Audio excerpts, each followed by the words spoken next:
இந்த ப்ராப்ளம் பாருங்க. the value of x if 20% of x is equal to 50. x இன் மதிப்பு 20% ஆனது 50 எனில் x இன் மதிப்பு என்ன அப்படின்னு கேட்டிருக்காங்க.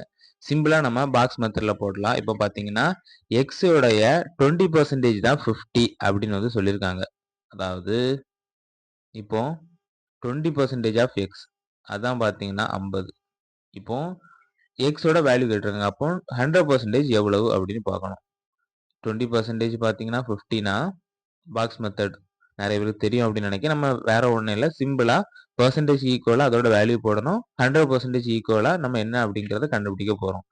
இந்த கிராஸில் நம்ம டிவைட் பண்ணிக்கலாம். இந்த நேராகவும் பார்த்தீங்கன்னா ஹரிசாண்டலாம் வந்து நம்ம டிவைட் பண்ணிக்கலாம். நம்ம டைரெக்டாக போட்டோம்னா அப்படி தான் வரும். ஸோ நம்ம ஷார்ட்கட்டாக அப்படியே எடுத்துக்கிறோம். ஸோ 0 கேன்சல் ஆகும். 5 இந்த கிராஸில் பார்த்தீங்கன்னா மல்டிப்ளை பண்ண முடியும். ஸோ 250 ஆன்சர் பார்த்தீங்கன்னா 250. இந்த ஆப்ஷன் டில இருக்கு. இந்த பாக்ஸ் மெத்தட் லைட்டாக குழம்புறவங்களுக்கு நான் சொல்கிறேன் என்ன அப்படின்னா, இது வேற ஒன்றும் இல்லை.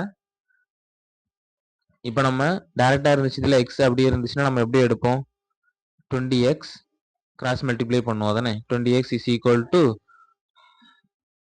5000 அப்படின்னு எடுப்போம். எக்ஸ் கேன்சல் ஆகும். 250. அப்போ எக்ஸ் இஸ் ஈக்குவல் டு 250. அதே தான் என்ன பண்ணணும் அப்படின்னா, வெர்டிகலாகவும் ஹரிசாண்டலாகவும் டிவைட் பண்ணணும். ஆப்போசிட்டாக இருக்கிறது மல்டிப்ளை பண்ணணும். சிம்பிள், அவ்வளோதான்.